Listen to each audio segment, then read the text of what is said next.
Pernah nggak sih kamu lihat jembatan penyeberangan tapi nggak ada yang pakai? Atau halte bus yang sepi banget? Kenapa ya? Pembangunan sering salah tempat? Pernahkah Anda melihat sawah subur tiba-tiba berubah menjadi pabrik, tapi warga sekitarnya tetap miskin? Atau kawasan wisata dibangun megah, tapi akses jalannya semrawut?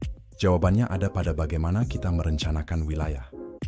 Berdasarkan peta konsep pengembangan wilayah, pembangunan itu berdiri di atas dua kaki utama: pendekatan spasial, keruangan, dan pendekatan sektoral.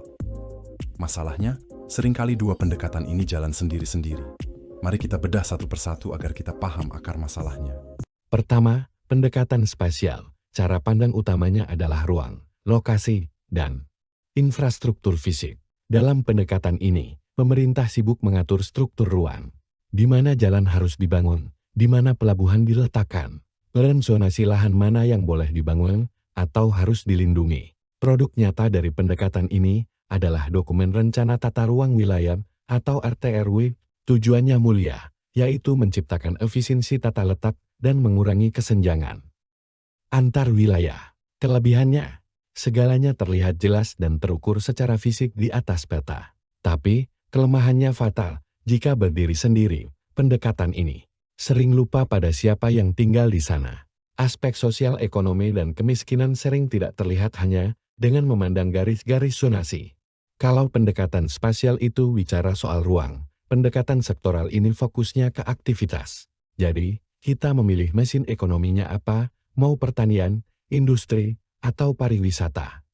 Pemerintah sering pakai ini untuk menentukan apa yang disebut sektor unggulan. Contoh paling gampangnya, penetapan destinasi wisata super prioritas seperti Mandalika dan Danau Toba, atau program swasembada pangan. Ukuran suksesnya jelas, yaitu angka seberapa besar kontribusinya ke PDRB dan seberapa banyak tenaga kerja yang terserap. Kelebihannya, anggaran jadi fokus dan hasilnya cepat kelihatan. Tapi, ada tapinya, pendekatan ini sering dituduh buta ruang. Kalau kita cuma kejar angka pertumbuhan industri tanpa peduli lokasinya, yang terjadi bisa ketimpangan. Satu kota jadi maju banget, sementara desa di sebelahnya tertinggal jauh. Teorinya, dua kaki ini harus berjalan beriringan untuk menciptakan pembangunan nasional yang seimbang. Tapi fakta di lapangan berbicara lain. Data menunjukkan banyak kegagalan implementasi di Indonesia. Dari sisi spasial, kita menghadapi pelanggaran tata ruang. Bayangkan, banyak lahan sawah berubah fungsi menjadi industri tanpa kendali. Antara tahun 2015 hingga tahun 2018 saja, tercatat lebih dari 15.000 kasus konflik ruang. Rencana tata ruang hanya jadi dokumen di atas kertas yang dilanggar saat ada investasi masuk. Dari sisi sektoral, dampaknya adalah ketimpangan ekstrem.